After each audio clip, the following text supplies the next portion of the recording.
Xin chào tất cả mọi người. Hôm nay là ngày thứ 14 mình tiếp tục công việc sửa nhà. Ở đây là quang cảnh làm việc của buổi sáng. Công việc của ngày hôm nay là chủ yếu anh em sẽ tập trung hoàn thiện chiếc cầu thang này và tiếp tục cái việc ốp các tấm xem bót vào các vách ngăn.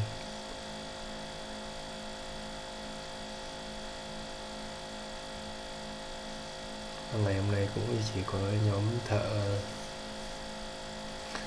hàn làm với thợ điện làm việc cắt các tấm xem bót này, nó rất là bụi như mọi người, và vẩy nước vào để chống bụi thì nó rất là bẩn. Đây là anh thợ điện anh đang cắt ống ven để lắp vào lồng vào trong tường nhà để rút dây điện qua.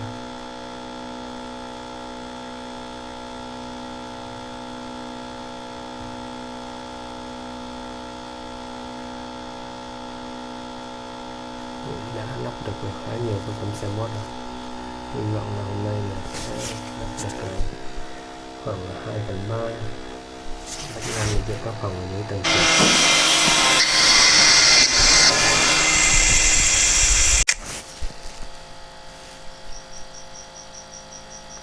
Đây là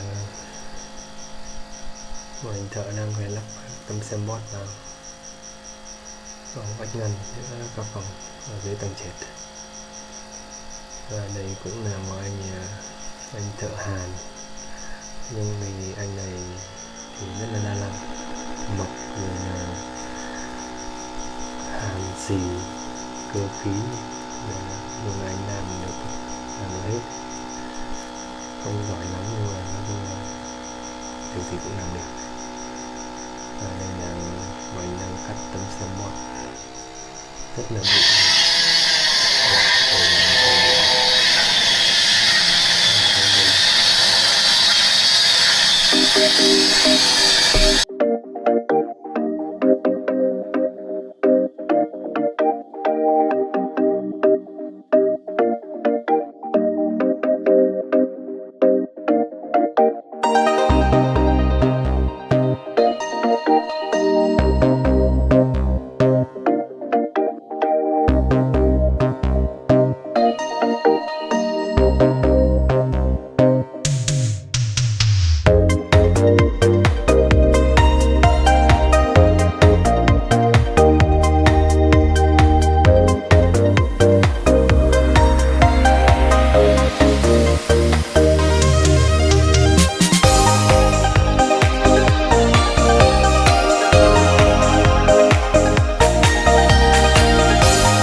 làm việc với nhóm thợ hàn này đôi lúc thì cũng vui, nhưng mà thực ra thì đôi lúc thì cũng rất là bực mình.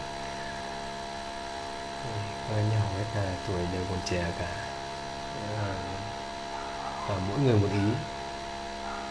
Làm việc thì ai cũng muốn, đôi lúc cũng muốn thể hiện, muốn chỉ đạo người khác, để không ai chịu ai, nên là sinh ra bắt đầu cãi cọ. Thế nhưng mà công việc thì vẫn cứ làm. Có điều là nó không ăn cướp nhau, là đôi lúc là mình cứ phải chú ý liên tục, nhưng nó cũng mệt mỏi.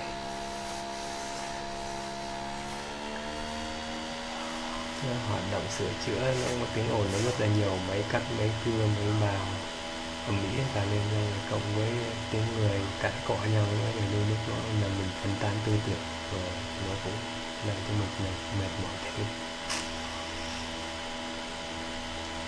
Nhưng mà thôi cũng không sao cả, cũng vẫn là cái chất lượng công trình là nó là chủ yếu, còn một cách nào đó để thực hiện được thì lại là một việc khác.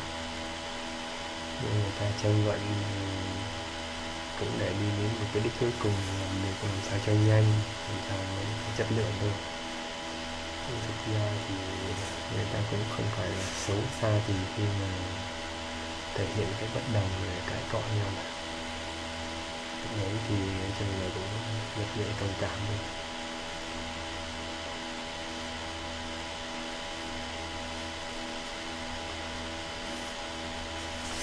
Thì là video thì mình quay thì công việc nó diễn ra nó rất là bình thường. Nên là công việc nó trong gần nửa tháng này nó cũng chỉ xoay quanh khung cảnh nhà này thôi, chỉ có mấy con người đó đang đẩy tốc độ nên đỡ một thời gian.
Và hôm nay thì mình cũng không có ý định gì cho anh em nghỉ sớm để book gửi hàng. Đó là số mình đã mua thêm một số lượng sắt thép là 50 cây thép hộp 30x30 để làm trần trên tầng trên.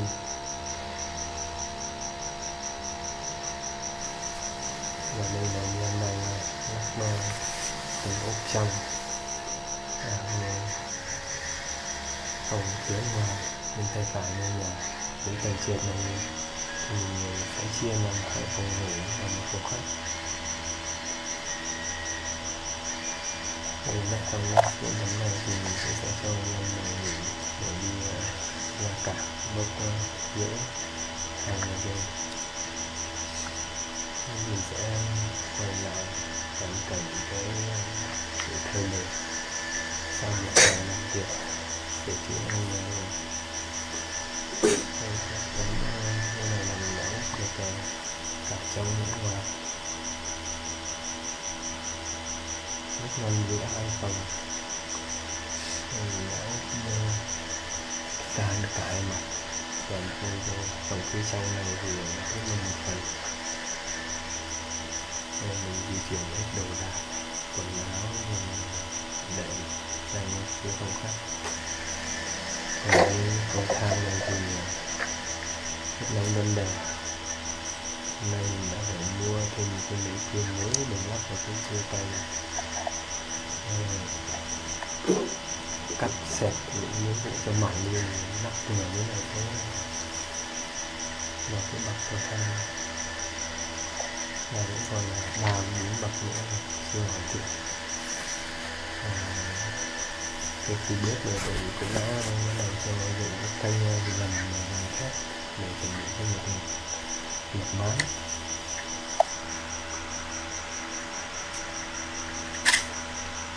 Cái cầu thang trông thì cũng khá bắt mắt, mất thời gian, nên là mình cũng dừng video ở đây. Xin chào mọi người và hẹn gặp lại ở những video sau.